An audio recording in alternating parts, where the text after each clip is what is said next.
Hello दोस्त, नमस्कार करती हूँ और स्वागत करती हूँ अपने यूट्यूब चैनल पे सरिता लोकगीत 123 में।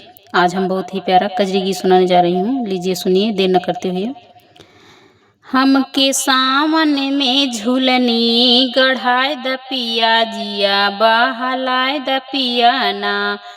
हमकी सावन में झूलनी गढ़ाए द पिया जिया बहलाए द पिया ना। आइले सावन के बहार मेलवा लागेला हजारे। आइले सावन के बहार मेलवा लागेला हजारे। हमके संगे संगे मेलवा घुमाए द पिया जिया बहलाए द पिया ना। हमके संग संग मेलवा घुमाए द पिया और जिया बहलाए द पिया ना।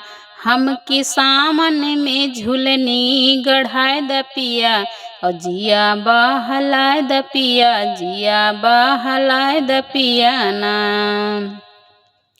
कोयल कुह के बार बार तड़प जियरा हमार। कोयल कुह के बार बार तड़प जियरा हमार। हमें बगिया में झलुआ झुलाए द पिया और जिया बहलाए द पिया ना।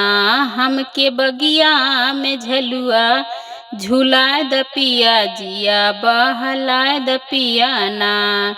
हमके सावन में झूलनी गढ़ाए द पिया और जिया बहलाए द पिया जिया बहलाए द पिया ना।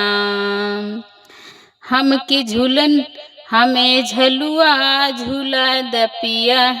हमें झलुआ झुलाए द पिया सखिया के सहेलिया। हमके झलुआ झुलाए द पिया सखियन के संग में। तू है झलुआ का पेग तू ही झलुआ का पेग बढ़ाए द पिया और जिया बहलाए द पिया ना। हो तू ही झलुआ कई पेग बढ़ाए द पिया जिया बहलाए द पिया ना।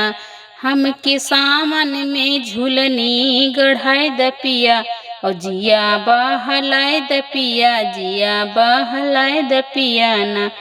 हमके सावन में झूलनी गढ़ाए द पिया जिया बहलाए द पिया ना। ये गीत कैसे लगा आप लोग जरूर बताइएगा। फिर मिलते हैं अगले वीडियो में, तब तक के लिए बाय बाय, गुड बाय।